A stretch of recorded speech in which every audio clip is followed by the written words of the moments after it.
Est-ce que tu pratiques l'haltérophilie depuis un certain temps? 2 mois, 3 mois, 6 mois, 1 an, 2 ans et plus? Est-ce que tu as l'impression que tu bloques, arrivé à une certaine charge, il y a un blocage psychologique? Est-ce que tu as l'impression que tu n'es pas capable d'augmenter tes charges? Tu manques de technique. Tu pourrais même dire, est-ce que tu as peur à un certain moment de la charge qu'il faut que tu lèves devant toi? L'haltérophilie, c'est un sport extraordinaire. C'est un sport avec lequel je suis en amour depuis plusieurs années. Je le pratique même depuis plus de 12 ans. C'est une discipline qui est utilisée en préparation musculaire pour plusieurs sports, ne serait-ce que du volleyball. T'sais, on penserait pas que l'haltérophilie serait utilisée pour ça, mais oui, c'est de plus en plus. Et c'est une discipline pour laquelle beaucoup de gens viennent nous voir pour travailler leur technique, augmenter leur charge, essayer de régler leur blocage. Donc, si tu veux comprendre toi aussi pourquoi tu n'es pas en mesure d'augmenter tes charges en haltérophilie, de briser tes plateaux, dans ces vidéos-là, je vais t'expliquer pourquoi et je vais te partager des moyens pour y remédier.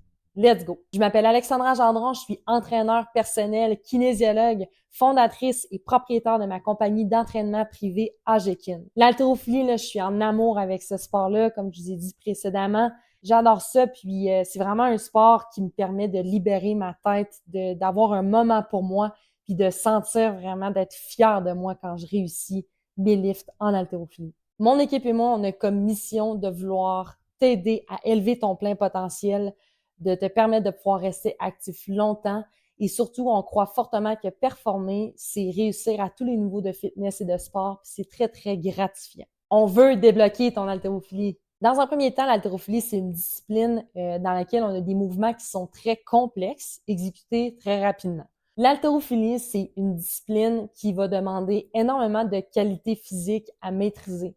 Ici, on parle de la force, la vitesse, la puissance, l'agilité, la coordination, l'équilibre, la flexibilité. Il y en a beaucoup. Fait que ça fait en sorte que c'est des mouvements qui sont très demandants, niveau de technicité extrêmement élevé. C'est des mouvements aussi qui sont très complexes, mais qu'on doit exécuter très rapidement. On parle d'une fraction de seconde, quelques secondes, voire à peine. Malheureusement, je trouve personnellement que dans les centres d'entraînement qui utilisent l'haltérophilie à haute répétition, ce qui fait en sorte que le mouvement, l'enchaînement du mouvement a été dénaturé. Donc, il y a des patrons moteurs non optimaux qui sont renforcés chez la clientèle. Et ces gens-là, nous, on les reçoit à notre centre parce que ils ont atteint des plateaux, ils ont des mauvaises habitudes qui se sont ancrées, ils ont des patrons moteurs moins optimaux qui se sont formés. Et nous, il faut essayer de changer ça, d'inverser ça. C'est quand même un bon défi en soi. Et aussi, l'haltérophilie, c'est un sport qui, d'après moi, demande énormément de rétroaction pour pouvoir être efficace puis bien apprendre le mouvement. Comme j'ai dit tantôt, c'est un mouvement qui est très complexe, c'est un mouvement qui va demander de maîtriser beaucoup de qualité. Donc, le fait d'avoir quelqu'un pour te donner des rétroactions sur l'exécution de ton mouvement, ça va être un essentiel. La solution est simple, c'est d'avoir un entraîneur pour te donner des rétroactions, pour pouvoir te corriger sur ton mouvement et si tu es capable le plus tôt possible. Donc, exemple, si tu es quelqu'un qui débute en haltérophilie, dès aujourd'hui, là, dès maintenant, contacte quelqu'un qui va pouvoir t'aider, qui va être qualifié pour pouvoir t'aider dans ton mouvement. C'est des mouvements qui sont très complexes, comme j'ai dit tantôt. C'est des patrons moteurs qui s'exécutent très rapidement. Donc, rapidement aussi, des mauvais patrons moteurs, des mauvaises habitudes posturales aussi dans le mouvement vont se développer et c'est très difficile après ça d'inverser ça. 2 options là rapidement pour ton entraîneur. Tu peux aller chercher un entraîneur qui va faire de l'analyse vidéo, donc tu lui envoies des vidéos de toi et la personne peut travailler en ligne, analyser tes vidéos, quand même assez intéressant. Ça apporte un certain support visuel que tu peux garder en banque aussi en fichier et t'y référer. Et ensuite de ça, toi, t'appliques ça de ton côté. Les inconvénients un petit peu d'avoir quelqu'un en ligne, c'est que c'est difficile, honnêtement, de corriger un mouvement comme l'haltérophilie par vidéo. Pour être franche, là, l'ayant fait il y a quelques années, je préfère nettement pouvoir voir mon client en personne pour pouvoir le corriger en personne.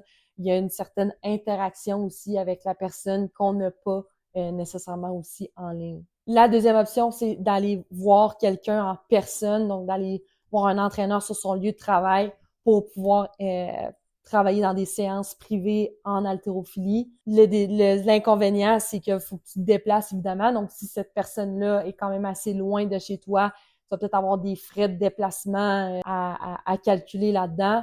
Mais honnêtement, ça vaut la peine. Ça vaut vraiment la peine de te déplacer pour quelqu'un de compétent parce que ne serait-ce qu'en une séance, tu vas avoir beaucoup d'outils que tu vas pouvoir appliquer après. L'autre chose aussi que je te conseille, c'est de te prendre en vidéo. Même si tu as un entraîneur qui t'entraîne en présentiel, tu vas pouvoir lui envoyer aussi des vidéos, puis lui va pouvoir adapter la séance, la prochaine séance qu'il va avoir avec toi pour pouvoir te donner des corrections et personnaliser davantage, adapter la prochaine séance selon tes besoins, selon ce qu'il y a à travailler avec toi finalement. On a aussi une troisième option qui est des cours de groupe en haltérophilie.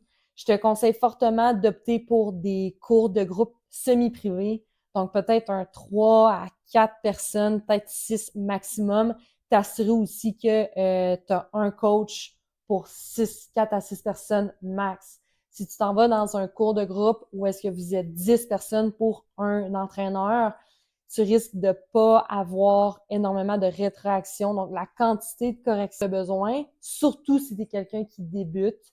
Moi, je te conseille vraiment l'option en or, c'est un entraîneur privé. Deuxième option, cours semi-privé, 3 à 4, 6 personnes maximum pour un entraîneur. Et ensuite de ça, tu peux avoir l'option des cours de groupe. C'est juste, attends-toi à ce que le nombre de rétroactions soit un petit peu moins maximisé. En résumé, la solution, c'est d'avoir des rétroactions, d'avoir quelqu'un qui a un œil sur toi pour pouvoir te corriger, te donner des rétractions qui sont claires, efficaces et rapides. Rappelle-toi que l'haltérophilie, c'est un mouvement qui est très complexe, qui demande énormément de qualité physique à maîtriser et qui doit être exécuté très rapidement. Le but avec ça, là, ce qu'il faut que tu retiennes, ce qu'on veut, c'est éviter de renforcer des mauvais patrons moteurs qui sont difficiles après ça d'aller briser avec le temps. Ça prend un petit peu plus de temps. Ça prend plus de temps briser un mauvais patron moteur que d'apprendre un bon patron moteur. Je t'invite à cliquer j'aime sur la vidéo si tu as aimé la vidéo, à le partager aussi à d'autres personnes qui tu penses que ça pourrait les aider pour mieux s'orienter pour leur haltérophilie, pour mieux les conseiller par rapport à ça. Et aussi, je t'invite à regarder dans le descriptif de la vidéo, tu vas avoir un lien sur notre guide gratuit, les 10 trucs ultimes pour rester actif longtemps. Donc, c'est 10 trucs que tu peux appliquer rapidement dans ton quotidien qui va vraiment faire la différence. Je te remercie beaucoup. On se dit à bientôt. Salut, bye.